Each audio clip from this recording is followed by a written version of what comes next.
Hello, my name is Ron Kennedy. I'm Deputy of Promotion, Heritage Operations Sons of Confederate Veterans. We believe that monuments matter, but we live in the politically correct era of cultural genocide. We have all seen news stories of cultural genocide in action. We have seen how neo-Marxists have joined hands with Islamic extremists to destroy ancient monuments. We have witnessed the destruction of ancient history and monuments representing the treasure of human history. We have seen cultural genocide in action. What is cultural genocide?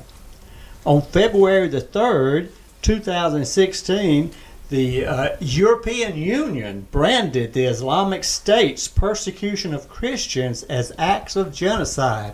We've seen how the Taliban had dynamited age-old Buddhist monuments in Afghanistan, how they've attacked Christian symbols and Christian churches. We've seen how Christian churches in Egypt have been destroyed by terrorist bombs. Here we see the cultural genocide in modern-day United States.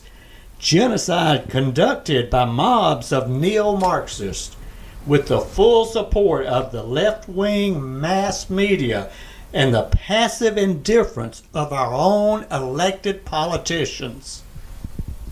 So what is cultural genocide? Cultural genocide is defined as an attempt by an aggressor nation or empire to eliminate the culture of an invaded, defeated, and occupied people. It is a deliberate attempt to reduce the occupied people's natural pride in their society and thereby limit the conquered people's desire to regain their human right of self-determination, the right of self-government. The occupying power's aim is the ultimate destruction of the once self-governing society, its pacification, and the eventual assimilation of the occupied society into a vast mass of subjects with little or no memory of national freedom. Empires, all empires, have a history of cultural genocide. When the British Empire defeated Scotland at the Battle of Culloden, it used its military supremacy to enforce the Act of Proscription of 1746. It was a direct act of cultural genocide, an act that was made possible by the Empire's military domination of the invaded nation of Scotland.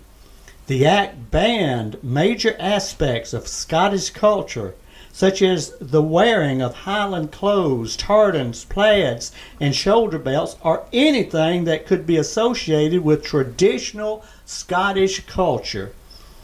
The British Empire knew that as long as the Scottish people held to their traditional belief, values, and social system, they would never be good, pacified subjects of the empire.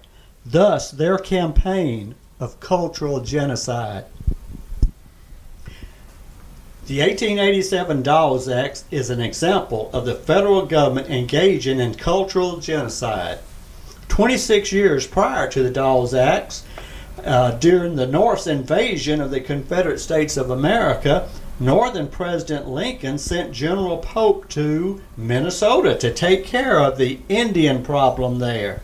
General Pope declared, quote, "It is my purpose to utterly exterminate the Sioux," end quote.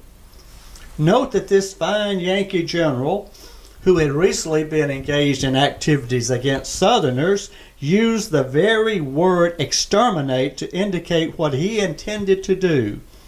Native Americans were viewed as barbarians because of their non-materialistic values, something totally illogical to the dollar-worshipping Yankee. As one historian noted, the Yankee rulers of America wanted to, quote, change the disposition of the Indian to one more ambitious to obtain riches and teach him to value the possession consequent upon the possession of riches, end quote. It is of interest to note that Lincoln promised the people of the North that the Indians' land would be reserved for, quote, free white people, end quote, which of course excluded both Native Americans as well as African Americans. Prior to the War for Southern Independence, a Northern congressman was asked why the North was pushing so hard for abolition. His reply was, quote, the real reason is that the South will not let us have a tariff, and we touch them where they will feel it, end quote. In 1860, 90% of the exports from the United States originated from the South. As early as 1828, Senator Benton declared that 75% of the revenue coming into the federal treasury came from the South.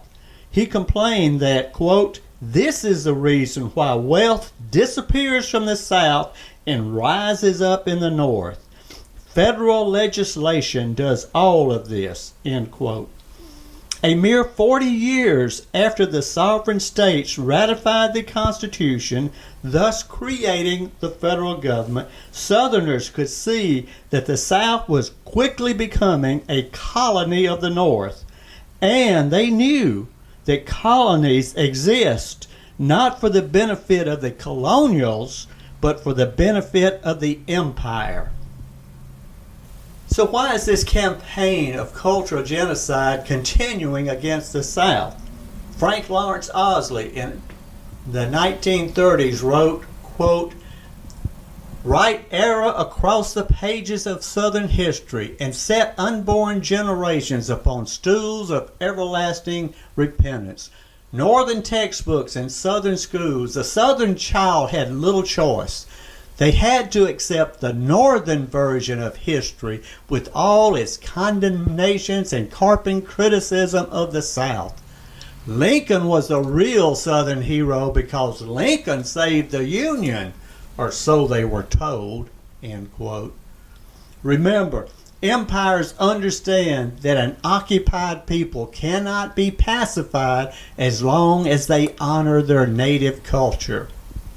Dr. Grady McWhinney wrote, quote, what passes as standard American history is really Yankee history written by New Englanders or their puppets to glorify Yankee heroes and ideas. Remember, empires understand that an occupied people cannot be pacified as long as they honor their native culture. Dr. Forrest McDonald was on point when he boldly declared, quote, I believe that somewhere deep in the innermost recesses of their atrophied souls, Yankees know that they truly have botched things up and truly are plagued with guilt. That, I think, is the bottom line. The Yankee hates himself and he hates his heritage. And why does he hate us?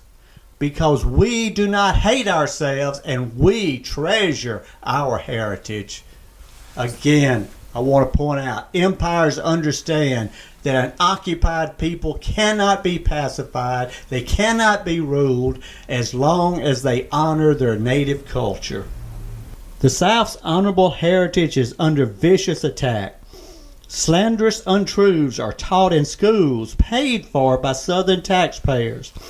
But worst of all is the fact that in a nation that claims to be offering liberty and justice for all, Southerners are the only people who have no right to celebrate our culture. We are the only group in the so-called diverse nation of the United States of America who are slandered and punished for taking pride in our heritage. Such things would not happen in a republic with liberty and justice for all. Such things happen only to subjugated people existing under the boot of an evil empire. It's time for this nation to respect Southerners and give fair play to Dixie. Yes, those who hate the South, they truly understand that monuments matter.